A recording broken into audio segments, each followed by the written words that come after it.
الشيطان الرجيم بسم الله الرحمن الرحيم ألم نشرح لك صدرك ووضعنا عنك وزرك الذي أنقض ظهرك ورفعنا لك ذكرك فإن مع العسر يسرا إن مع العسر يسرا فإذا فرغت فانصب وإلى ربك فارغب صدق الله العظيم. நிகரற்ற அன்புடையவனாகிய அல்லாஹின் பெயரால். உமது உள்ளத்தை நாம் விரிவாக்கவில்லையா முஹம்மதே? உமது முதுகை முறித்து கொண்டிருந்த உமது சுமையை உம்மை விட்டும் நாம் இறக்கவில்லையா? உமக்காக உமது புகழை உயர்த்திட்டோம். சிரமத்துடன் தான் எளியதும் உள்ளது, சிரமத்துடன் தான் எளியதும் உள்ளது. எனவே ஓய்வெடுத்து தயாராவீராக, உமது இறைவனிடம் ஆசை வைப்பீராக. அல்லாஹ் உண்மையை கூறினான். அல்ஹம்துலில்லாஹ். அஸ்ஸலாமு அலைக்கும் வரஹ்மத்துல்லாஹி வபரகாத்துஹு. எல்லாம் வல்ல அல்லாஹின் நல்லடியார்களே, இன்று அல்லாஹு சுப்ஹானஹு வ தஆலா எப்படி நம்மை ஒன்று சேர்த்தானோ அதேபோல் நாளை மறுமையில் நம்மையும் நம்மை பெற்றெடுத்த தாய் தந்தையும் நாம் பெற்றெடுத்த பிள்ளைகளையும் மேலோர் சபையில் ஒன்று சேர்ப்பானாக என்று பிரார்த்தித்தவளாக எனது உரையை ஆரம்பிக்கின்றேன். எல்லாம் வல்ல அல்லாஹு தாலாவை போற்றி புகழ்ந்து நமது நபி அவர்கள் மீது ஸலவாத் ஓதுகிறேன். பிஸ்மில்லா. இன்றைக்கி நான் எடுத்துக்கொண்ட தலைப்பு என்னன்னா அல் ஹலீம். அல் ஹலீம் அப்படின்னா என்ன அர்த்தம் அப்படின்னா பொறுமையாளன்னு அர்த்தம். இந்த பொறுமையை பற்றி நாம் நிறையா கேள்விப்பட்டிருப்போம், நிறையா பயான்லன்னா நம்ம கேட்டிருப்போம். பொறுமையாளன் அப்படிங்கிறத மனிதர்கள் எப்படி பொறுமையாக இருக்கணும், மனிதர்கள் எந்தெந்த விஷயத்துலனா பொறுமையாக இருக்கணும், பொறுத்தார் பூமி ஆழ்வார், பொறுமை கடலிலும் பெரியது, அல்லாஹ் சுப்ஹானஹு வ தஆலா தொழுகை கொண்டும் பொறுமையை கொண்டும் என்கிட்ட துவா செய்யுங்க, நான் உங்களுடைய அந்த துவாவை அங்கீகரிக்கிறேன் அப்படின்னு சொல்கிறான். அப்படிங்கிற விஷயம் நம்ம தெரிஞ்சிருப்போம். மனிதர்கள் எப்படி பொறுமையாக இருக்கணும் அப்படிங்கிறத பற்றி நம்ம தெரிஞ்சு வச்சுருக்கோம். ஆனால் அல்லாஹ் சுப்ஹானஹு வ தஆலா எப்படி பொறுமையானலாம் இருக்கிறான் அப்படிங்கிறத பற்றி தான் இன்றைக்கி நம்ம பார்க்க போகிறோம். அல் ஹலீம் அப்படிங்கிறது அல்லாஹு தாலாவுடைய ஒரு பெயரில் ஒன்றா இருக்குது. அல்லாஹ் சுப்ஹானஹு வ தஆலா தன்னுடைய பெயர்கள் மூலிமா தன்னுடைய பண்புகளை வெளிப்படுத்துகிறான். அப்படி இருக்கும்போது அல்லாஹ் சுப்ஹானஹு வ தஆலா நான் அல் ஹலீமாக இருக்கேன் அப்படின்னு சொல்கிறான். அல் ஹலீம் அப்படின்னா வெறும் பொறுமையாளன் என்பது மட்டும் அர்த்தம் கிடையாது. அதுக்கு என்னென்ன அர்த்தம் அப்படின்னா சகிப்புத்தன்மை உடையவன், அமைதியானவன், மென்மையானவன், லேசானவன், இந்த அர்த்தத்தை நான் உள்ளடங்கியது தான் அல் ஹலீம். இந்த அல் ஹலீமோட ரூட் வேர்டு அப்படி என்னன்னாக்கா ஹில்மு. ஹில்முங்கிற அந்த சொல்லுலேது வந்தது அல் ஹலீம். ஹில்முனா என்ன அர்த்தம் அப்படின்னாக்கா ஆழ்ந்த அமைதி, மென்மையின் உணர்வு, சுய கட்டுப்பாடு, இதெல்லாம் கொண்டது தான் ஹில்முங்கிறது. அப்போ அல்லாஹ் சுப்ஹானஹு வ தஆலா தான் எந்த அளவுக்கு அல் ஹலீமாக இருக்கேன் அப்படின்னு சொல்லிட்டு தன்னுடைய திருமறையில் சொல்கிறான். 35வது சூறாவில் 41வது வசனத்தில் தெரிவிச்சிருக்கிறான். அதே போல் 2வது சூறாவில் 235வது வசனத்துலேயும் தான் பொறுமையாளரன், சகிப்புத்தன்மை உடையவன் அப்படிங்கிறத தெளிவுபடுத்தியிருக்கான். இன்னும் நிறையா வசனங்களில் தன்னை பற்றி அல் ஹலீமா நான் இருக்கேன் அப்படின்னு சொல்லிட்டு தெளிவுபடுத்திக்கிறான். எந்த அளவுக்கு அல் ஹலீமா அவன் இருக்கிறான் அப்படிங்கிறத அல்லாஹ் சுப்ஹானஹு வ தஆலா 35வது சூறாவில் 45வது வசனத்தில் தெரிவிச்சிருக்கான். ஏன்னா உலமாக்கள்லாம் சொல்கிறாங்க, இந்த உலகத்தில் பிறந்த மனிதர்கள்லையே மிக நஷ்டவாளி யார் அப்படின்னா, யார் முஸ்லீமாக பிறந்து அல்லாஹுவை பற்றி அறிந்துக்காமலே மௌத்தா போகிறாங்களோ அவங்க தான் மிக பெரும் நஷ்டவாளின்னு சொல்கிறாங்க. அப்போ நாம் என்ன தெரியுமா செய்யணும், அல்லாஹுவை பற்றி அறிஞ்சிக்கணும். அல்லாஹுவை பற்றி அறிஞ்சிக்கும் போது நாம் அல்லாஹ் சுப்ஹானஹு வ தஆலா எந்த அளவுக்கு பொறுமையாளன் அப்படிங்கிறத நாம் இன்னையோடைய பயானில் பார்ப்போம் இன்ஷா அல்லாஹ். அப்போ அல் ஹலீம் அப்படின்னா என்ன அர்த்தம்னா பொறுமையாளன். இதுக்கு பொறுமையாளன் அப்படிங்கிற ஒரு அர்த்தம் மட்டும் கிடையாது. சகிப்புத்தன்மை உடையவன், அமைதியானவன், மென்மையானவன், லேசானவன்கிற பல அர்த்தங்கள் கொண்டது தான் அல் ஹலீம். அப்ப அல்லாஹு தாலா எந்த அளவுக்கு பொறுமையாளனா இருக்கிறான் அப்படின்னு சொல்லிட்டு நம்ம பார்த்தோம்னா, இந்த அல் ஹலீம் அப்படிங்கிறது சொல் அரபு மொழியில பார்த்தீங்கன்னா வச்சுங்கன்னா ரூட் வேர்டுன்னு ஒன்று இருக்கும் ஒவ்வொரு வார்த்தைகளுக்கும். அது வந்து இந்த அல் ஹலீம் அப்படிங்கிறது ஹில்மு அப்படின்ற சொல்லுல இருந்து வந்துச்சு. அந்த ஹில்மு அப்படிங்கிற சொல்லுக்கு என்ன அர்த்தம்னா ஆழ்ந்த அமைதி, மென்மையின் உணர்வு, சுய கட்டுப்பாடு அப்படிங்கிற பல அர்த்தங்கள் கொண்டது அந்த ஹில்மு. அப்ப அல்லாஹ் சுப்ஹான தஆலா தன்னைத்தானே எவ்வளவு சுய கட்டுப்பாடோடும் ஆழ்ந்த அமைதியோடும் மென்மையின் உணர்வோடும் நம்ம கிட்ட நடந்துக்கிறான், எப்படி இருக்கிறான் அப்படிங்கிறத பத்தி தான் நாம வந்து இன்னைக்கு பார்க்க போறோம் இன்ஷா அல்லாஹ்.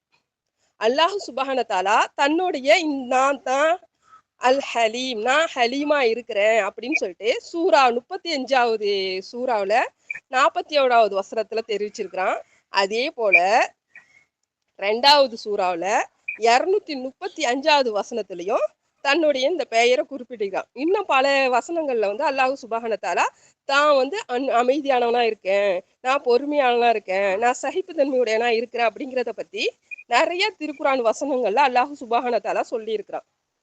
எந்த அளவுக்கு அவன் பொறுமையானவன் அப்படின்னு சொல்லிட்டு பார்த்தோம்னா சூரா 35வது சூறால 45வது வசனத்துல அல்லாஹ் சொல்றான், மேலும் மனிதர்களை அவர்கள் சம்பாதித்து கொண்டிருக்க வேண்டிய விஷயத்திற்காக அல்லாஹு பிடித்து தண்டிப்பதாக இருந்தால் பூமியாகிய அதன் முதுகின் மீது யாதொரு ஊர்ந்து திரும்பவைகளும் அவன் விட்டு வைத்திருக்க மாட்டான். எனினும் குறிப்பிடப்பட்ட தவணை வரை அவர்களை அவன் பிற்படுத்துகிறான். ஆகவே அவர்களுடைய தவணை வந்துவிட்டால் அவர்களை பிடித்து விடுவான்.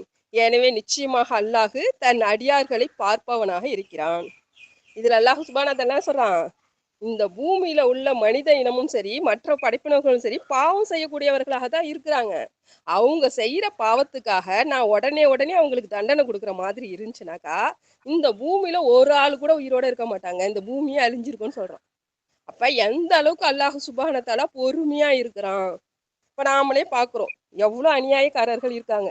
இப்ப கூட பாலஸ்தீனத்துல பார்த்தோன்னு வச்சுங்க, அப்பாவி பொதுமக்கள், பெண்கள், குழந்தைகள் எல்லாரையும் வந்து கொண்டு குவிக்கிறாங்க. அப்ப நம்ம நினைப்போம், இவ்வளவு அநியாயம் பண்றானே அல்லாஹ் பார்த்துக்கிட்டு தானே இருக்கான், அவங்களுக்கு இந்த தண்டனை ஒன்றும் கொடுக்க மாட்டேங்கிறானே அப்படின்னு சொல்லிட்டு நம்ம நினைப்போம்.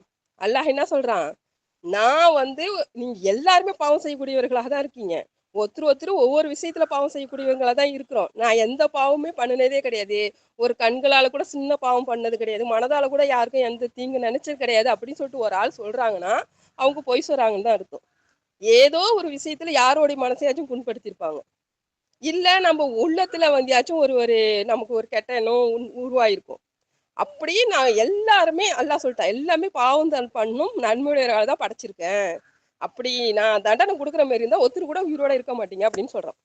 அப்ப ஏன் நான் பொறுமையா இருக்கேன் அப்படின்னா, யார் யாரு நன்மை செய்யறாங்க, தப்பு செஞ்சவங்க திருந்துறாங்களா, திருந்தி என்கிட்ட மன்னிப்பு கேட்கறாங்களா, அப்படி மன்னிப்பு கேட்டா அவங்கள நான் மன்னிச்சு விட்டுறேன் அப்படின்னு சொல்லிட்டு அவங்களுக்கும் ஒரு ஒரு காலத்தாவணை கொடுத்துருக்கான். இப்ப நம்ம எல்லாருக்குமே தெரியும், நம்மள படைக்கிறதுக்கு முன்னாடி, அதாவது இந்த மனித வடக்கரத்துல இந்த உலகத்தை படைக்கிறதுக்கு முன்னாடி 50,000 வருடத்திற்கு முன்னதே விதியை எழுதிட்டேன்னு அல்லாஹ் தஆலா சொல்றான். அப்ப மறுமையில தான் இவங்க செய்யற அந்த பாவத்துக்கான முழுமையான தீர்ப்பு கிடைக்கப்படும், முழுமையான தண்டனை கிடைக்கப்படும். அது வரைக்கும் அவங்க என்ன அநியாயம் பண்ணிட்டு இருந்தாலும், எவ்வளோ வந்து ஒரு மனசை நோகடிக்கக்கூடிய ஒரு விஷயம் நடந்துகிட்டு இருந்தாலும் பொறுமையா இருக்கான். இப்ப நம்மளா இருந்தா என்ன பண்ணுவோம், உடனே அவங்களுக்கு அந்த நமக்கு நம்மள யாராச்சும் ஒருத்தவங்க நம்மள ஏதாச்சும் பண்ணிட்டாங்கன்னா உடனே அவங்களுக்கு தண்டனை கிடைக்கணும்னு நம்ம நினைப்போம். ஆனா அல்லாஹ் சுப்ஹானஹு வ தஆலா என்ன செய்யறான், பொறுமையா இருக்கான். தனக்குள்ள ஒரு சுய கட்டுப்பாடு, நாளை மறுமையில தான் இவங்களுக்கு தண்டனை கொடுக்கணும் அப்படிங்கிற ஒரு சுய கட்டுப்பாடு. அவன் நினைச்சானா ஆற்றல் உடையவன், ஒரு செகண்ட்ல அழிச்சிட முடியும். பல குர்ஆன் வசனத்திலே சொல்லியிருக்கிறான், நாம நினைச்சோம்னா இந்த அநியாயக்காரர் சமுதாயத்தை அழித்து விட்டு அதற்கு பதில் நல்ல சமுதாயத்தை உருவாக்க முடியும்ண்டு. இருந்தாலும் அல்லாஹ் தஆலா வாக்குறுதி மீறாதவன், சுய கட்டுப்பாடோட இருக்கிறவன். நாளை மறுமையில தான் இதுக்கெல்லாம் தண்டனை அப்படின்னு சொல்லிட்டு தனக்கு தானே ஒரு சுய கட்டுப்பாடை விதிச்சுக்கிட்டு ஆழ்ந்த அமைதியோடும் இவங்கன்னா திருந்துறாங்களா அப்படின்னு சொல்லிட்டு ஒரு சான்ஸ் கொடுக்கறதுக்காகவும் என்ன செய்யறான், தனக்கு தானே ஒரு சுய கட்டுப்பாடோடும் அமைதியோடும் பொறுமையோடும் அல்லாஹ் சுப்ஹானஹு வ தஆலா என்ன செய்யறான், தன்னுடைய இந்த அடியார்களோட விஷயத்தை எல்லாத்தையும் பார்த்துக்கிட்டோம், எல்லாத்தையும் கேட்டுக்கிட்டோம், எல்லாத்தையும் அமைதியா பார்த்துட்டு இருக்கோம். நம்ம குடும்பத்துல ஒரு பெரிய பிரச்சனை நடந்துகிட்டு இருந்துச்சுன்னா நம்ம பார்த்துக்கிட்டே இருந்தா நமக்கு எவ்வளவு டென்ஷன் ஆகும். ஆனா அல்லாஹ் தஆலா அந்த அகில உலகத்துல உள்ள அத்தனை பேரையும் பார்த்துட்டு இருக்கான், எல்லாத்தையும் கேட்கிறான், எல்லாம் தெரியும். யார் யார் எவ்வளவு எவ்வளவு அநியாயம் பண்றார்கள், யார் யார் இந்த முஸ்லிம் வர்க்கத்தை வந்து அழிக்கணும்னு சொல்லிட்டு கங்கணம் கட்டிட்டு இருக்கார்கள், எல்லாமே தெரியும். அப்படி தெரிஞ்சிருந்தோம் அல்லாஹ் என்ன செய்யறான், தனக்கு தானே ஒரு சுய கட்டுப்பாடோடும் பொறுமையுடனும் அமைதியுடனும் மென்மையுடனும் அதை கையாண்டுகிட்டே இருக்கான். அப்ப அல்லாஹ் சுப்ஹானஹு தஆலா என்ன சொல்றான், மனிதர்களுக்கு 3 வகையான வெற்றிகளை கொடுக்குறான். என்னென்ன வெற்றி அப்படின்னு பார்த்தாக்கா, இதுல வந்து 3 வகையான வெற்றினா, ஒண்ணு தகுதியான வெற்றி, ரெண்டாவது வந்து பொதுவான வெற்றி, மூன்றாவது முதன்மையான வெற்றி. இப்ப தகுதியான வெற்றி, பொதுவான வெற்றி, இது ரெண்டையும் பத்தி நம்ம வந்து லைட்டா பார்ப்போம். ஏன்னா வந்து இதெல்லாம் விரிவா பார்த்தோம்னா நமக்கு டைம் ரொம்ப ஓவர் ஆயிடும். முதன்மையான வெற்றியை பத்தி நான் தான் இப்ப நம்ம டீட்டெயிலா பார்க்க போறோம். இப்ப ஃபர்ஸ்ட் தகுதியான வெற்றி அப்படின்னா என்னன்னு பார்த்தா, இப்ப உதாரணத்துக்கு எடுத்துக்கினா பத்ர் போரை எடுத்துக்கலாம். இந்த பத்ர் போர்ல என்ன நடந்துச்சு, முஸ்லிம்களை அழிக்கணும், அந்த மார்க்கத்தை அழிக்கணும் அப்படின்னு சொல்லிட்டு கங்கணம் கட்டி திரிஞ்ச அந்த காஃபிர்களுக்கு எதிராக அல்லாஹ் சுப்ஹானஹு தஆலா போரிட சொன்னா, அதுக்காக என்ன செஞ்சாங்க, சஹாபாக்கள் போரிட துணிஞ்சாங்க. ஆனா இவங்க கிட்ட எந்த ஆயுத பலமும் இல்ல, படைப்பலமும் இல்ல, எதுவுமே இல்லாத ஒரு சூழ்நிலை. அல்லாஹ் மேல மட்டும் முழு நம்பிக்கையை வச்சு என்ன செஞ்சாங்க, இவங்க வெறும் 300 பேர் தான். ஆனா அவங்க எதிரிகள் வந்து 1000 பேர். அப்ப என்ன செஞ்சாங்க, அல்லாஹுக்காக வேண்டி இந்த மார்க்கத்தை பரப்புறதுக்காக துணிச்சலா என்ன தெரியுமா செஞ்சாங்க, துணிஞ்சு நின்று போரிட போனாங்க. அப்ப அல்லாஹ் சுப்ஹானஹு தஆலா அவங்களுக்கு வழக்குமார்களை அனுப்பி வச்சு அவங்க மூலியமா உதவி செஞ்சு அவங்களுக்கு வெற்றியை கொடுத்தான். இது தகுதியான வெற்றி. அல்லாஹுக்காகவே தன்னுடைய மார்க்கத்தை வந்து அல்லாஹ்வுடைய மார்க்கத்தை நிலைநாட்டுறதுக்காக துணிஞ்சு நின்றாங்க பாருங்க, அவங்களுக்காக கொடுக்கக்கூடிய இது தகுதியான வெற்றி. இதே போல பல வெற்றிகளை நம்ம சொல்லலாம். ஓகேங்களா. அடுத்தபடியா பண்ணா பொதுவான வெற்றி. பொதுவான வெற்றி அப்படின்னா, இப்ப நம்ம உலகத்துல இருக்கோம், ஒரு தொழில் செய்யறோம், இல்ல ஏதாச்சும் ஒரு கடையை வைக்க போறோம். இப்ப அல்லாஹ் மேல முழு பாரத்தை வச்சு இதுல எனக்கு வெற்றியை கூட அல்ல அப்படின்னு சொல்றோம். இப்போ உதாரணத்துக்கு சொல்லணும்னு வச்சுங்களேன், இப்ப சபிதா மேடம் இருக்காங்க. அவங்க 3 வருஷமா என்ன செய்யறாங்க, இந்த அகாடமி நடத்திக்கிட்டு வராங்க. அல்லாஹ் மேல முழு பாரத்தை போட்டு இது வெற்றிகரமாக நடக்கணும் அப்படின்னு சொல்லிட்டு தொடங்குனாங்க. அல்ஹம்துலில்லாஹ் 3 வருஷமா வெற்றியை அல்லாஹ் தாலா கொடுத்துக்கிட்டு வரான். இது பொதுவான வெற்றி. இப்ப இந்த ரமலான் மாசத்துல கூட என்ன செஞ்சாங்க, நம்ம மூலியமா ஒரு 10 பேராச்சும் நல்ல விஷயத்தை தெரிஞ்சுக்கிட்டும், நம்ம பயான் பண்ணுவோம் அப்படின்னு சொல்லிட்டு நம்ம எல்லார்ட்டையும் ஒரு கோரிக்கை வச்சாங்க. நம்மளும் அதை ஏத்துக்கிட்டு இப்ப பயான் பண்ணிக்கிட்டு இருக்கோம், இந்த பயானை கேட்டுக்கிட்டும் இருக்கோம். இப்ப நம்ம ஒரு விஷயத்தை செய்யணும்னு நினைச்சா அல்லாஹ் தாலா நாடினா மட்டும் தான் செய்ய முடியும். நம்ம தொழுகணும்னு நினைச்சாலும் தொழுவ முடியாது, நோன்பு பிடிக்கணும்னு நினைச்சாலும் நோன்பு பிடிக்க முடியாது, நம்ம பயான் சொல்லணும்னு நினைச்சாலும் சொல்ல முடியாது, பயான் கேட்கணும்னு நினைச்சாலும் கேட்க முடியாது. அல்லாஹ் தாலா யாரை நாடி இருக்கானோ அவங்களுக்கு மட்டும்தான் அந்த பாக்கியம் கிடைக்கும். அப்ப அல்லாஹ் சுப்ஹானஹு தஆலா நம்மளை எல்லாத்தையும் இந்த இடத்துல இப்ப உட்கார வச்சு கேட்க வச்சிருக்கிறானா, அல்லாஹ் தாலா நமக்கு கொடுக்குற ஒரு வெற்றி. ஏன்னா மறுமை நாள்ல யார் இந்த நல்லோர் சபைகள் உட்காந்துக்கிறாங்களோ அவங்கள பத்தி மலக்குமார்கள் வந்து சிறப்பா பேசுவாங்க, அவங்களுக்குள்ள ஒரு உரையாடல் நடக்கும் அப்படிங்கிறது நம்ம எல்லாருக்கும் தெரியும். அப்ப சுப்ஹானஹு தஆலா நம்மள வந்து இப்ப தேர்ந்தெடுத்து ஒரு வெற்றியை கொடுத்துருக்கானா, இதுதான் பொதுவான வெற்றி. ஓகேங்களா. இப்ப நம்ம பார்க்க போறது முதன்மையான வெற்றி.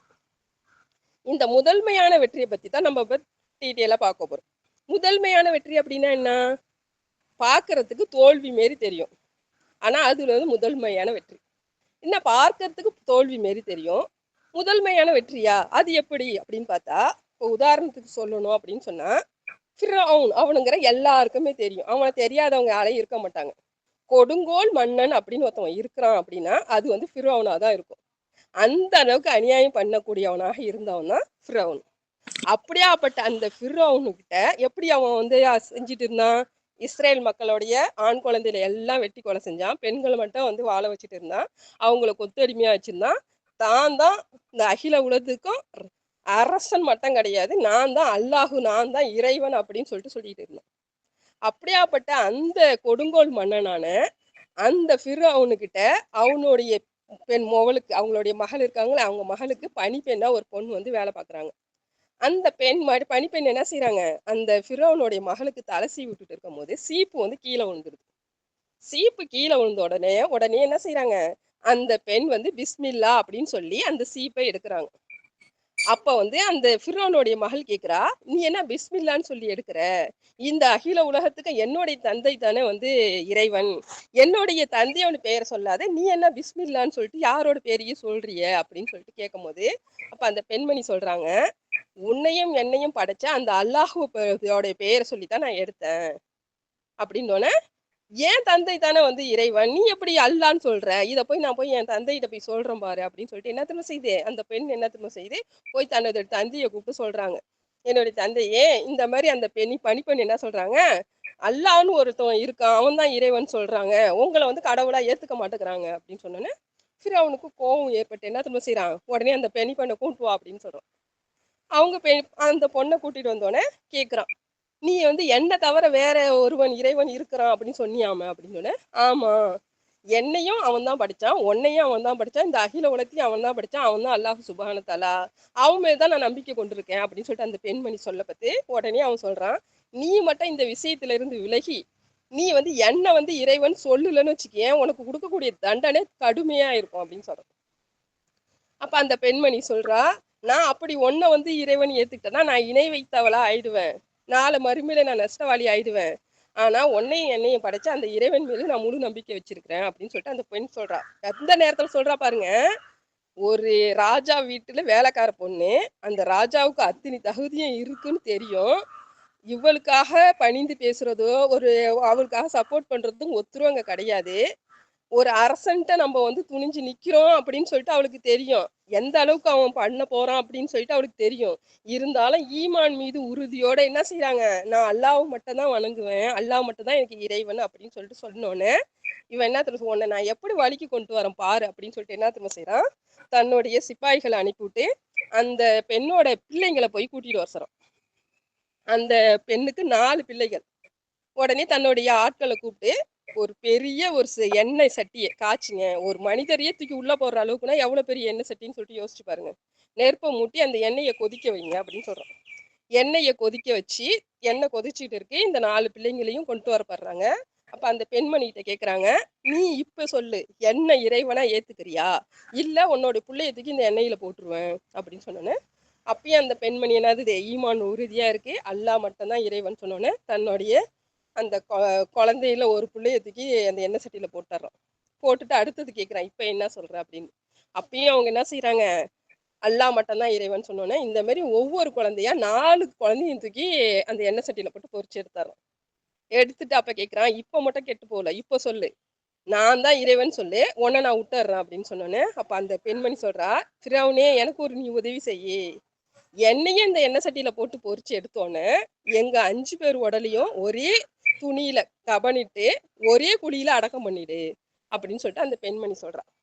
உடனே என்ன செய்யறான், அந்த பொண்ணையும் தூக்கி அந்த எண்ணெய் சட்டியில போட்டு மூத்தாக்கிறான்.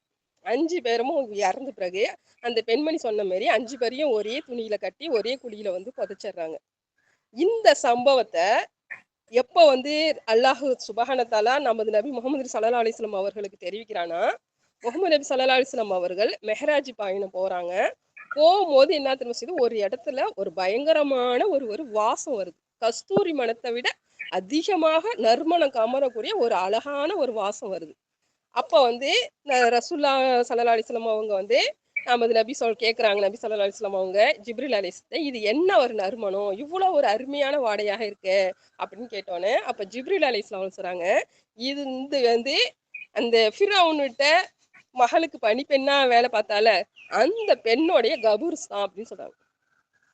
பாருங்க, அல்லாஹ் சுப்ஹானஹு தஆலா இந்த உலகத்துல வந்து அவங்களுக்கு வந்து ஆறுதல் சொல்லவோ ஆதரவு பண்ணவோ அவங்கள காப்பாற்றவோ ஒருத்தருமே இல்லை, அவங்க அழிஞ்சிட்டாங்க, அல்லாஹ் மட்டும் அவங்க ஈமான் கொண்டதுனால அவங்க வந்து அழிக்கப்பட்டுட்டாங்க அப்படின்னு சொல்லிட்டு அவங்க தோல்வி அடைஞ்சிட்டாங்கன்னு நம்ம நினைச்சிட்டு இருப்போம். ஆனா அல்லாஹ் சுப்ஹானஹு தஆலா அவங்களுக்கு எந்த ஒரு வெற்றியை கொடுக்குறான், மறுமையில முதன்மையான வெற்றியை கொடுக்குறான். இதுதான் முதன்மையான வெற்றி அப்படின்னு சொல்றாங்க. அப்ப அல்லாஹ் சுப்ஹானஹு தஆலா இந்த உலகத்துல வந்து நமக்கு தோல்வி மாதிரி இருந்தாலும் அல்லாஹ் மீது யார் உறுதியோட இருக்கிறாங்களோ அவங்களுக்கு மறுமையில எவ்வளவு ஒரு மகத்தான வெற்றி கிடைக்குது.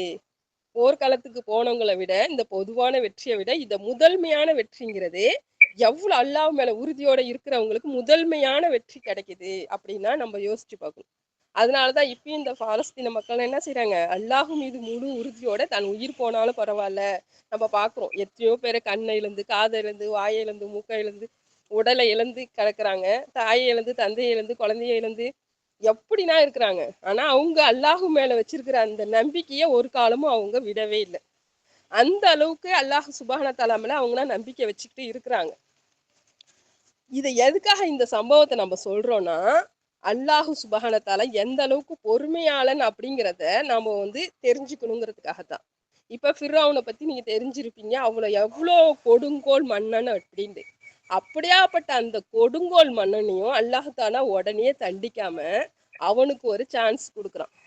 நீ திருந்துறியா, நீ வந்து மன்னிப்பு என்கிட்ட கேட்குறியா அப்படின்னு சொல்லிட்டு, அப்படி நீ மன்னிப்பு கேட்டினா உன்னை நான் மன்னிச்சிடுறேன், உனக்கு நான் சொர்க்கத்தை தரேன்னு சொல்றான். சூரா வந்து 79வது சூறாவுல 15வது வசனத்துல இருந்து அல்லாஹ் சுபஹான தஆலா தெரிவிக்கிறான் பாருங்க. அவன் வந்து எவ்வளவு ஒரு பொறுமையாளன் அப்படிங்கிறதுக்கு ஒரு எடுத்துக்காட்டாக இந்த சூறாவுல அல்லாஹ் சுபஹான தஆலா சொல்றான். நபியே, மூசாவுடைய செய்தி உமக்கு வந்ததா? நமது நபி முகமது ஸல்லல்லாஹு அலைஹி வஸல்லம் அவங்கள பார்த்து கேட்கிறான். மூசாவுடைய நபியோட சரித்திரம் உனக்கு தெரியுமா, அவங்களோட செய்தி உனக்கு தெரியுமா அப்படின்னு கேட்டு அடுத்த வசனத்துல சொல்றான், துவா என்னும் பரிசுத்தமான பள்ளத்தாக்கில் அவர்களுடைய இறைவன் அவரை அழைத்த பொழுது அப்படி சொல்றான். எகிப்து நாட்டுல துவாங்கிற ஒரு பரிசுத்தமான பள்ளத்தாக்கு இருக்கு. அதுலதான் வந்து முதல்ல என்ன செஞ்சான், அல்லாஹ் மூசா நபியை வந்து அழைக்கிறான். ஏன்னா நபிமார்கள்ல பல நபிமார்கள் அல்லாஹ்ட்ட பேசினவங்க இருக்காங்க. அதுல மூசா நபி அவங்களும் வந்து ஒத்தவங்க. மூசா நபிட்ட அல்லாஹ் சுப்ஹானஹு தஆலா நேரடியா பார்த்திருக்கான். ஆனா அல்லாஹ் சுப்ஹானஹு தஆலா யாரையும் பார்க்க முடியாது, யாராலையும் பார்க்க முடியாது. அல்லாஹ் தஆலா மட்டும் நம்மள பார்ப்போம், நாம் யாராலையுமே பார்க்க முடியாது. மலக்குமார்கள் கூட அல்லாஹ் தஆலா பார்க்க முடியாது. நாளை மறுமையில சொர்க்கவாசியாளர் மட்டும்தான் அல்லாஹ் தஆலாவை பார்க்க முடியும் அப்படின்னு சொல்லியிருக்கான். ஆனா பேசியிருக்கான் சில நபிமார்கள்ட்ட. அப்படியே அல்லாஹ் சுப்ஹானஹு சொல்றான், அந்த மூசா நபிட்ட நான் என்ன சொன்னேன் அப்படிங்கிறத சொல்றான். நீர் ஃபிர்அவுனின் பால் செல்வீராக, நிச்சயமாக அவன் வரம்பு மீறி விட்டான் அப்படின்னு சொல்லிட்டு. நீ ஃபிர்அவுன்ட்ட போ, அவன் வரம்பு மீறி பாவம் செஞ்சுக்கிட்டு இருக்கான், அவன்கிட்ட நீ போய் என்ன சொல்றான், ஆகவே நீ பரிசுத்தம் அடைய ஈமான் கொள்வதற்கு உமக்கு விருப்பம் உண்டா என்று கேட்பீராக. போய் எவ்வளவு பெரிய அந்த கொடுங்கோல் மன்னன்ட்ட போய் கேட்க சொல்றான், நீ வந்து பாவத்துல இருந்து விட்டு பரிசுத்தமாவி நீ ஈமான் கொள்றதுக்கு தயாரான்னு சொல்லிட்டு போய் அவன்கிட்ட கேளு. இன்னும் உன் இறைவன் பக்கம் செல்லும் வழியினை நான் உனக்கு காட்டுகிறேன், அதன் பின்னர் அவனுக்கு நீ பயந்து கொள்வாய் என்று கூறினார். என்ன சொல்றான் அல்லாஹ் தஆலா, நீ போய் அவன்கிட்ட கேளு, நீ வந்து அப்படியும் நான் வந்து பரிசுத்தமாகறேன், அல்லாஹ்வை நான் நினைக்கிறேன், நான் இந்த தீங்கெல்லாம் விட்டுறேன் அப்படின்னு சொன்னா அல்லாஹ் தஆலா உன்னை பரிசுத்தமாக்கி உன்னுடைய பாவங்களை மன்னிச்சிடுவான் அப்படின்னு சொல்லிட்டு, பின்னர் என்ன சொல்றான், பின்னர் மிக பெரும் அத்தாட்சியை அவனுக்கு அவர் காண்பித்தார். இந்த விஷயத்த என்ன சொல்லிட்டு சில அத்தாட்சிகளை வந்து மூசா நபிட்ட கொடுத்து, இதை போய் அவன்கிட்ட காட்டு, இதெல்லாம் காட்டி அல்லாஹ் இருக்கான், அல்லாஹ் தான் மிக பெரியவன், அவன் தான் இறைவன் சொல்லிட்டு காமின்னு சொல்லிட்டு அத்தாட்சியும் கொடுத்து அனுப்புறான். அந்த அத்தாட்சி அதான் அது சாதாரண அத்தாட்சி இல்ல, மிகப்பெரிய அத்தாட்சிகளை அவர் கொண்டு போய் காமிச்சாரு அப்படின்னு சொல்றான். காத்தின பிறகு அப்பொழுது அவன் மூசாயும் அவர் கொண்டு வந்த அத்தாட்சியும் பொய்யாக்கினான், மேலும் அவர்களின் இரட்சகனுக்கு மாறு செய்தான். என்ன சொல்றான், கொண்டு வந்த அத்தனை அத்தாட்சியும் இதுனா எல்லாம் பொய் அப்படின்னு சொல்லிட்டு பொய்ப்பித்துட்டு என்ன செய்யறான், அல்லாஹுக்கு மாறு செஞ்சு மிகப்பெரிய குழப்பவாதியா என்ன செய்யறான், குழப்பத்தை உண்டாக்க பாக்குறான். என்ன பண்றான், பின்னர் அவன் பின்வாங்கி எனக்கு எதிராக குழப்பம் செய்ய முயற்சிச்சான். அல்லாவுக்கு எதிராக, யாருக்கு எதிராக குழப்பம் செய்யறான், அல்லாவுக்கு எதிராக குழப்பம் செய்யறதுக்கு முயற்சி செஞ்சான். ஆகவே அவன் தன் கூட்டத்தாரை ஒன்று திரட்டினான், பின்னர் அவன் அழைத்தான், தன்னுடைய சமூகத்தார் எல்லாரையும் கூப்பிட்டு ஒரு அறிக்கை விடுறான். என்ன அறிக்கை விடுறான், அப்பொழுது நான் தான் உங்களுடைய மிகப்பெரிய இரட்சகன் என்று கூறினான். நான் தான் இந்த உலகத்துக்கு கடவுளே, என்னை தவிர வேற கடவுள் கிடையாது, வேற யாரையும் நீங்க வணங்கக்கூடாதுன்னு தன்னுடைய சமூகத்தாரை அழைச்சு என்ன செய்யறான், அறிக்கையிடுறான். அப்ப எவ்வளவு ஆணவம் பிடிச்சவனா அவன் இருப்பான்னு பாருங்க. அப்படியாப்பட்ட ஆணவம் பிடிச்சவன்ட்டியா அல்லாஹ் என்ன சொல்றான், நீ திருந்துறியா, உன்னை மன்னிக்கிறேன் அப்படின்னு கேட்கிறான். அப்ப பாருங்க, இப்ப நாம இருக்கோம், நம்மளுடைய பிள்ளைகள் இருக்கு. இப்ப ஃபிரௌனுங்கிறவன் யாரு, அல்லாஹுடைய அடிமை, நாமளும் அல்லாஹுடைய அடிமை. இப்ப நம்மளோட பெத்த பிள்ளை ஒண்ணு இருக்கு, அந்த பிள்ளை நம்மள அம்மான்னு கூப்பிடும் போது நம்ம வீட்டுல வேலை பார்க்குற ஒரு புள்ள வந்து நீ உங்க அம்மாவுன்னு கூப்பிடக்கூடாது, என்னதான் அம்மாவுன்னு கூப்பிடுன்னு சொல்லிட்டு அந்த நம்ம பிள்ளைய போட்டு அடிச்சிச்சுன்னா நம்ம எப்படி இருப்போம், சும்மா இருப்போமா? அப்ப படைத்த அல்லாஹுவ, அவனால படைக்கப்பட்ட அந்த பெண்மணி வந்து இவன் தான் அல்லாஹு தான் என்னுடைய அல்லாஹ்னு சொல்லும் போது, அவனால படைக்கப்பட்ட இன்னொரு அடிமையான ஒருத்தவன் என்ன சொல்றான், நீ அவன் அல்லான்னு சொல்லக்கூடாது, என்னதான் அல்லான்னு சொல்லணும் அப்படின்னு சொல்லும் போதும் அல்லாஹு தாலா பொறுமையா இருக்கானா? அவனுடைய பொறுமைக்கு எந்த அளவுக்கு நம்ம உதாரணத்தை சொல்லலாம்னு பாருங்க. உதாரணமே சொல்ல முடியாது, அந்த அளவுக்கு அல்லாஹ் சுப்ஹானஹு தஆலா பொறுமையானவன். ஏன்னா அல்லாஹ் தாலா பலகீனமானவனோ இல்ல வந்து இயலாமனவன் கிடையாது. அவன் தன்னுடைய ஆற்றல் எப்படியாப்பட்டதுன்னு சொல்றான், தன்னுடைய பண்புகளை சொல்லும் போது என்ன சொல்றான், நான் தான் அல் கதீர் அல் காதிர் அல் முக்ததீர், நான் ஆற்றலுடையும் பேராற்றலுடையவன் அப்படின்னு சொல்றான். நான் தான் அல் மலிக் அல் மாலிக்னு சொல்றான். நான் தான் அரசன், நான் தான் பேரரசன், நான் தான் அதிபதின்னு சொல்றான். நான் அல் ஹாலிக் அல் ஹல்லாக், நான் படைக்கக்கூடியவன், அதிக அதிகமா படைக்கக்கூடியவன் சொல்றான். அர் ராஜிக் அர் ரஜாக், நான் உணவளிப்பவன், அதிக அதிகமா உணவளிப்பவன் சொல்றான். இப்படி அவனுக்கு அல் முஹீத், நான் சூழ்ந்தறியக்கூடியவன், அல் வாசியா, நான் விசாலமானவன் சொல்றான். அவ்வளோ அதிகாரமும் அவ்வளோ அன்பும் அவ்வளோ பண்பும் அவ்வளோ ஆற்றலும் உடையவன் ஒரு சாதாரண தன்னுடைய அடிமையான அந்த ஃபிரௌன்ட்ட என்ன சொல்றான், நீ திருந்துறியா, உனக்கு நான் மன்னிப்பு அளிக்கிறேன் அப்படின்னு கேக்குறானா. அப்ப எந்த அளவுக்கு அல்லாஹு சுபஹான தஆலா பொறுமையாளனா இருக்கிறான், பொறுமையா இருந்து கையாளுறான் அப்படின்னு சொல்லிட்டு இந்த சம்பவம் மூலம் நமக்கு தெரியும். அதே மாரி சூரத்துல் அல் ஃபுரூஜ் அதுல பாத்தீங்கன்னா கிடங்குவாசிகள் அப்படின்னு சொல்லிட்டு அவங்களுடைய சரித்திரத்தை சொல்லியிருப்பான் அல்லாஹ் சுப்ஹானஹு வ தஆலா. அது போல இவனை மாதிரியே ஒரு கொடுங்கோல் மன்னன் தான் அந்த நாட்டிலயும் இருந்தான். அப்ப அந்த ஊர் மக்கள் எல்லாம் அல்லாஹ் மட்டும்தான் இறைவன், உண்மையான இறைவன் சொல்லிட்டு அவங்களுக்கு உண்மையை அவங்க உணரும் போது என்ன செய்யறாங்க, அந்த ஊர் ஜனங்க ஃபுல்லா ஒரு ஊர் அப்படியே என்ன தெரியுமா இஸ்லாத்துல சேர்ந்துருது. அப்ப இவன் சொல்றான், நீங்க இஸ்லாத்துல விட்டு வெளியே வரலன்னா உங்களை எல்லாத்தையும் நான் அழிச்சிடுவேன் அப்படின்னு சொல்றான். ஆனா அந்த மக்கள் என்ன செய்யறாங்க, இல்ல நாங்க எல்லாம் எங்களுக்கு அல்லாஹ் தான் இறைவன் உறுதியாவன பிறகு நாங்க அதுல இருந்து விலக மாட்டோம் அப்படின்னு சொன்னோன்னே என்னத்த செய்யறான், அவனும் தன்னுடைய சிப்பாய்களை கூப்பிட்டு ஒரு பெரிய நெருப்பு குண்டம், அல்லாஹ் சுப்ஹானஹு தஆலா சொல்றான் பாருங்க சூரத்துல் ஃபுரூஜ்ல, விறகுகள் போட்டு எரிக்கப்பட்ட பெரிய நெருப்பு குண்டம் அப்படின்னு சொல்லுவான். இந்த தப்சீர் விளக்கத்தை நான் இப்ப சொன்னேன்னா உங்களுக்கு டைம் ஆயிடும். இன்ஷால்லா நீங்க சூரத் அல் ஃபுரூஜோட தப்சீர் விளக்கத்தை பாருங்க. அந்த கிடங்குவாசிகளுடைய சம்பவம் பத்தி அவங்க அது தப்சீர் விளக்கத்துல இருக்கும், நீங்க எல்லாம் தெரிஞ்சுங்க. அந்த அளவுக்கு பெரிய நெருப்பு போட்டு எரிக்கப்பட்ட அந்த நெருப்பு குண்டத்துல அந்த ஒரு ஊர் மக்கள் ஃபுல்லத்தையும் அந்த நெருப்புல போட்டு அவங்கள ஃபுல்லத்தையும் அவன் சாவடிச்சிடறான். அப்படியாப்பட்ட அவனையே அல்லாஹ் என்ன சொல்றான், அல்லாஹ் சுப்ஹானஹு வ தஆலா இது 8வது வசனத்துல சொல்றான் எதுக்காக அவங்க கொல்லப்பட்டாங்க அப்படின்ட்டு. யாவரையும் மிகைத்தோன் மிக்க புகழுக்குரியவனே ஆகிய அல்லாஹுவை அவர்கள் விசுவாசித்தார்கள் என்ற காரணத்திற்காக தவிர அவர்கள் பழிவாங்கப்படவில்லை. அவங்களுக்கு இவங்களுக்கு எந்த பகையும் கிடையாது.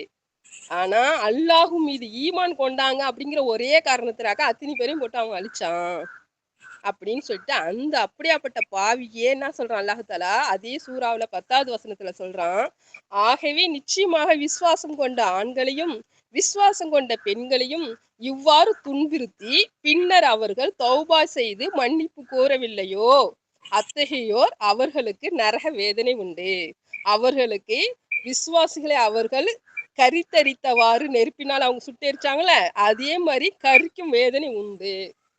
என்ன சொல்றான் இதுல பாருங்க, இந்த மாதிரி பாவிக்கு நான் நரகத்துல தூக்கி போட்டு அவங்கள சுட்டெரிக்க நெருப்புல தூக்கி போட போறேன்னு சொல்ல. யாரு முஸ்லிமான ஆண்களையும் முஸ்லிமான பெண்களையும் விசுவாசம் கொண்டவங்களை இந்த மாதிரி துன்புறுத்துனாங்களோ, துன்புறுத்திட்டு அவங்க பாவ மன்னிப்பு கேட்டிருந்தாங்கன்னா அவங்கள மன்னிச்சிருப்பேன்னு சொல்றான். பாவ மன்னிப்பு கேட்கலையோ அவங்கள மட்டும்தான் நான் என்ன செய்யறேன், நரக நெருப்புல போட்டு எரிக்கிறேன் அப்படின்னு சொல்றான்.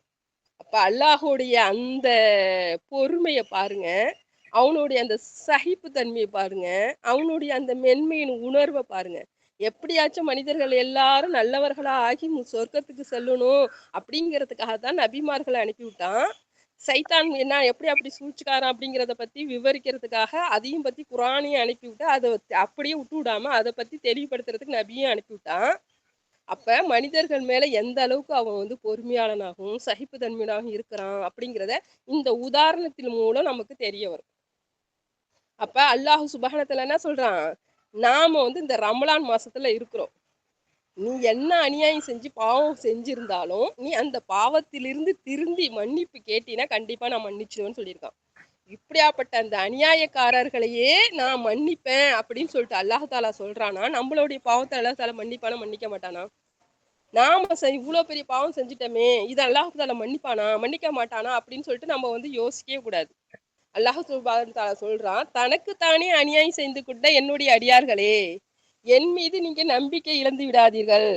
நீங்க என்கிட்ட பாவ மன்னிப்பு கேளுங்க, உங்களை நான் மன்னிச்சறேன்னு சொல்றான். பாவ மன்னிப்பு கேட்காம நம்ம மொத்தா போயிட்டோன்னு வச்சுங்க, அப்பதான் நமக்கு தண்டனை இருக்கு. இந்த ஃபிரௌன் விஷயத்திலே என்ன சொல்றான் அல்லாஹ் தாலா, இவனுடைய சரித்திரத்தில் உங்களுக்கு ஒரு படிப்பினை இருக்குன்னு சொல்றான். என்ன படிப்பினை இருக்கு? தப்பு அப்ப நம்ம செஞ்சுட்டா கூட உடனே வந்து மன்னிப்பு கேட்டணுங்கிற ஒரு படிப்பினை இருக்கு. அல்லாஹு தாலா உடனே யாரையும் தண்டிக்க மாட்டான். அவங்களுக்கும் கொஞ்சம் சான்ஸ் குடுப்பான். அவன் திருந்துறதுக்கு ஒரு வாய்ப்ப குடுப்பான். அதுக்கு பிறகுதான் வந்து அவன தண்டிப்பான். அப்படி அவன் வந்து நிராகரித்தவனாகவே அவங்க இறந்துட்டான்னு வச்சுக்கங்க, மறுமையில அவனுக்கான தண்டனை மிக கடுமையாக இருக்கும் அப்படிங்கிறத நாம புரிஞ்சுக்கணும். அப்ப நாம வந்து இந்த ரமலான் மாசத்துல ஏற்கனவே நான் போன பயான்லயே சொல்லியிருந்தேன். யார் இந்த ரமலான் மாசத்தை அடைந்து அவர்களுடைய பாவங்கள் மன்னிக்கப்படவில்லையோ, அவர்கள் வந்து மூக்கு மண்ண கவ்வட்டும்னு ரசூலுல்லாஹ் சொல்லியிருக்காங்க. அப்ப நாம ஒவ்வொருவரும் என்ன செய்யணும்? அல்லாஹ் சுப்ஹானஹு தஆலா கிட்ட அதிகமாக மன்னிப்பு கேட்கக்கூடியவர்களாக இருக்கணும். ஏன்னா அல்லாஹ் தாலா என்ன சொல்றான்? நீங்க மன்னிப்பு கேளுங்க, நான் வந்து உங்களை மன்னிச்சர்றேன் அப்படின்னு தான் சொல்றான். இப்ப நாம நினைக்கலாம், இது அல்லாஹ் தாலா இப்ப ஃபிரௌனையும் தண்டிச்சுட்டான். அதே மாதிரி இந்த கிடங்கு வாசிகளான அந்த மன்னனை வந்து என்ன செஞ்சான்? திருந்தல. அதனால மறுமையில அவனுக்கு வந்து நரக வேதனை கிடைக்கும். அல்லாஹ் தாலா வெறும் வாய் வார்த்தையில மட்டும் தான் இது சொல்றானா, இல்ல செயல்படுத்துறானா அப்படிங்கிறது உங்களுக்கு சந்தேகம் வரும். அல்லாஹ் தாலா செயல்படுத்தி காட்டியிருக்கான். நபி நாயகம் ஸல்லல்லாஹு அலைஹி வஸல்லம் அவர்கள் காலத்துல அபு சுபியான் அப்படிங்கிற ஒருத்தவர் இருந்தாரு. இந்த பத்ர் போர் நடந்ததுக்கு மெயின் காரணம் யாருன்னா அந்த அபு சுபியான் தான். அவரால தான் அந்த போரே நடக்க ஆரம்பிச்சிச்சு. ஏன்னா அவரு வந்து இஸ்லாத்துக்கு மிகப்பெரிய எதிரியா இருந்தாரு. இஸ்லாத் மார்க்கத்தை வந்து அழிக்கணும் அப்படிங்கிறதுல கங்கணம் கட்டி இருந்தாரு. அவர் வந்து மக்கா மாநகர குறைஷிகள தலைவர்ல ஒருத்தரா இருந்தாரு. அப்படியாப்பட்ட அவர் என்ன தெரியுமா செஞ்சாரு? இந்த பத்ர் போர்க்களத்துல அவர் வந்து காபீர்கள் சைடு தான். அவரு வந்து இந்த பத்ர் போர் நடக்கிறதுக்கு காரணமா இருந்ததே அவர்தான். இஸ்லாத்திற்காக ஏகப்பட்ட தொல்லை கொடுத்தவரு.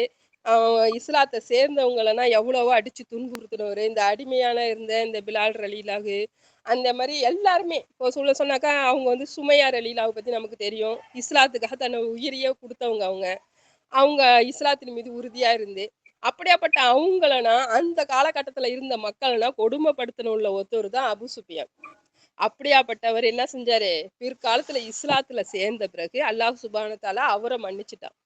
எந்த அளவுக்கு மன்னிச்சுட்டான் அப்படின்னா, அபு சுஃபியான் ரலியல்லாஹு அன்ஹு அப்படின்னு சொல்லிட்டு நாம சொல்ற அளவுக்கு அல்லாஹும் அவரை பொருந்தி கொண்டான், அவனும் வந்து அல்லாஹ்வை பொருந்தி கொண்டான் அப்படின்னு சொல்ற அளவுக்கு அந்த அப்படியாப்பட்ட தப்பு செஞ்சு அதுல இருந்து திருந்தி நல்லவரா மாறிட்டாருங்கிறதுனால அவரை மன்னிச்சுட்டான். இப்ப நாமளே நினைப்போம், இவ்வளவு அநியாயம் பண்ணவருக்கு அல்லாஹ் ஹிதாயத்தை கொடுத்துருக்கானே அப்படின்னு சொல்லிட்டு. அல்லாஹ் தாலா தான் யாருக்கு நாடுறானோ அவங்களுக்கு ஹிதாயத்தை கொடுப்பான். அப்ப நீங்க செஞ்ச தப்புக்காக மன்னிப்பு கேளுங்க, நான் மன்னிச்சிடுறேன் அப்படிங்கிறதுக்கு உதாரணமா இது இருக்கு. இவர் மட்டும் வந்து அந்த மாதிரி அநியாயம் பண்ணல. இவருடைய மனைவியான ஹித்தா அப்படிங்கிறவங்களும் என்ன செஞ்சாங்க? இவனை விட பயங்கரமான ஒரு கொடுங்கோல் பெண்மணியா தான் இருந்தாங்கன்னு சொல்லலாம். அவங்கள பத்தி உங்களுக்கு எல்லாருக்கும் தெரியும். ரசூல்லாவுடைய சிறிய தந்தையான அமீர் ஹம்ஜா அவங்க வந்து மிகப்பெரிய ஒரு வீரனா இருந்தாங்க. இஸ்லாத்திற்காக போரிடுவதில் அவரை விட ஒரு வல்லமை மிக்கவர் இருக்க முடியாதுங்கிறதுக்கு அந்த அளவுக்கு. அப்ப வந்து என்ன தெரியுமா செய்யறாங்க? தன்னுடைய அடிமையான வஷீக் அப்படிங்கிறவங்களை கூப்பிட்டு வஞ்சகத்தனமா நீ என்ன தெரியுமா செய்ய, அந்த அமீர் ஹம்ஜாவை கொலை செஞ்சிடு. கொலை செய்யறது மட்டும் கிடையாது, கொலை செஞ்ச பிறகு அவருடைய இதயத்தை கிழிச்சு ஈரலை கொண்டு வந்து என்கிட்ட கூடு அப்படின்னு சொல்லிட்டு சொல்றாங்க. அப்ப எந்த அளவுக்கு அவங்க இருந்திருப்பாங்க இஸ்லாத்தின் மேல கோபமானு பாருங்க.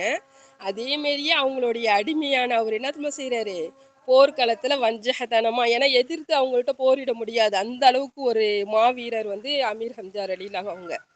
அப்ப போர் அவங்க வஞ்சகமா கொலை செஞ்சு அதே மாரி வெட்டி அவங்க அந்த அமீர் ஹம்ஜா ரலியல்லாஹு அவங்களுடைய ஈரலை கொண்டு வந்து அந்த பெண்மணிகிட்ட அந்த அடிமை கொடுக்குறாரு. அப்ப அவங்க அந்த ஈரலை மெண்டு துப்புறாங்க.